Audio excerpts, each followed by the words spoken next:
झाले की तो माणसाचं अधपतन व्हायला चालू होतं. आणि हा इतिहास सांगतो छत्रपती शिवाजी महाराजांचा, हा इतिहास सांगतोय छत्रपती संभाजी महाराजांचा. छत्रपती संभाजी महाराज जर तुम्ही पिक्चर पाहायला पाहाच, प्रत्येक शाळेमध्ये दाखवा म्हणून सांगितलेलं आहे, परंतु पाहूया पुढे. त्याच्यामध्ये जर छत्रपती संभाजी महाराजांचं अधपतन जर कुणी केलं असेल तर आपल्याच लोकांनी. हा इतिहासही बाजूला ठेवूया. 17 सप्टेंबर हा मराठवाडा मुक्ती संग्राम दिन होत झाला खरं, परंतु त्याच्या अगोदर सगळीकडे वेगवेगळं वातावरण तयार झालं होतं. पेटवापेटवी, मारामारी, अन्याय, अत्याचार. विचार करा, तुम्हाला स्वातंत्र्य जर ह्या शब्दाचं थोडक्यात जर माहिती सांगायची असेल तर स्वातंत्र्य म्हणजे वेगळं होणं, अलग होणं, स्वतंत्र होणं.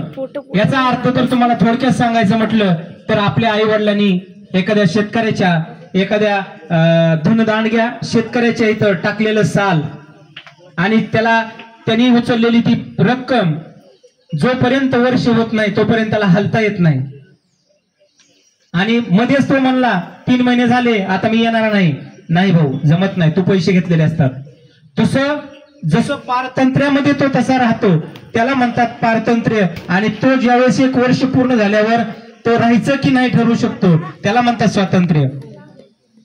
आपल्या शाळेचे मुख्याध्यापक दुर्गे सरांनी सांगितलं की माझ्या वडिलांनी पण लोकांच्या इथं साल धरलेले आहेत, परंतु तो जो कायापलट आहे त्यांनी त्यांच्या शिक्षणातून, त्यांच्या शैक्षणिक जीवनातून कायापालट करून त्यांनी साल धरायची, आता कोणावरच 7 पिढ्या तरी साल धरायची परिस्थिती त्यांनी बदललेली आहे. म्हणजे याचे तुम्हाला काय सांगायचं होतं की स्वातंत्र्य काय असतं पोरांनो.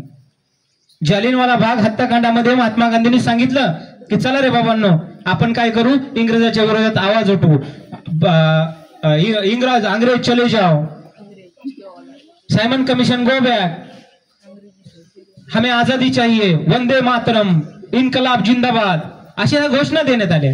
आणि घोषणा देण्यात आल्यानंतर जे जालियनवाला बाग हत्याकांड, त्या ठिकाणी हत्याकांड का घडला, तिथं इंग्रजांनी असा रिपोर्ट तयार केला की हे लोक स्वातंत्र्याची मागणी घ्यायला आले खरं, परंतु यांनी स्वातंत्र्याची मागणी न घेता त्यांनी बॉम्ब, बंदुका, हातगोळे वगैरे अशा पद्धतीचं विस्फोटक साहित्य घेऊन आलेले आहेत.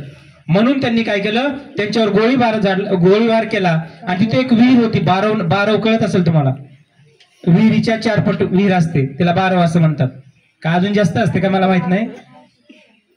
तर त्याच्यामध्ये अख्खी लोक, मारलेली लोक टाकली होती. तर ती काहीतरी 7 का 8 परस विहीर होती, तेवढी भरून लोक त्यामध्ये मारली गेली. तरी पण महात्मा गांधींनी सांगितलं अहिंसा, कसलीही हिंसा करायची नाही. मग असं वातावरण असताना निजाम इकडे झुकायला तयार नाही. निजाम वेगवेगळे पवित्रे वापरायला लागला, हिंदू मुस्लिमांमध्ये दंगल घडवायला लागला, जातीमध्ये वेगळं ऐक्य तयार करायला लागला. आणि जो एखादा येऊन म्हणला, पोरांनो आपल्याला काय करायचंय, मराठवाडा मुक्ती संग्राम करायचा, मुक्त करायचा आहे, चला तुम्ही कोणी तयार आहे, जे जवान आहेत त्यांनी पुढे या, आपण निजामाला विरोध करू. आणि निजाम जो समोर आलाय त्याला आपण काय करू, त्याला विरोध करून आपल्याला स्वातंत्र्यच मिळवू.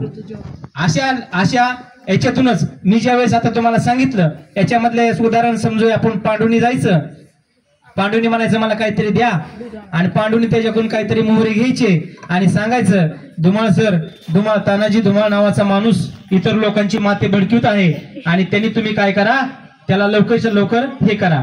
आणि मी ज्यावेळेस मोहिमेची तारीख ठरवायच्या अगोदरच माझं कार्यक्रम करून टाकायचा. म्हणून निजामाने काही दिवस राज्य केलं. परंतु ज्यावेळेस मिलिटरी घुसवली ना, त्यावेळेस निजामांना मिलिटरी घुसवली आणि निजामांचा पळो की सळो केला, तानू मारले.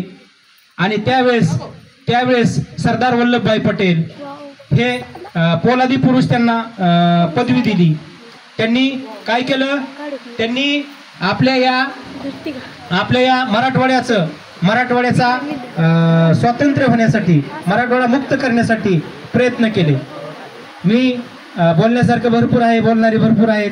मी माझे लांबलेलं भाषण आटोपत घेतो आणि मी रजा घेतो. जय हिंद, जय महाराष्ट्र. यानंतर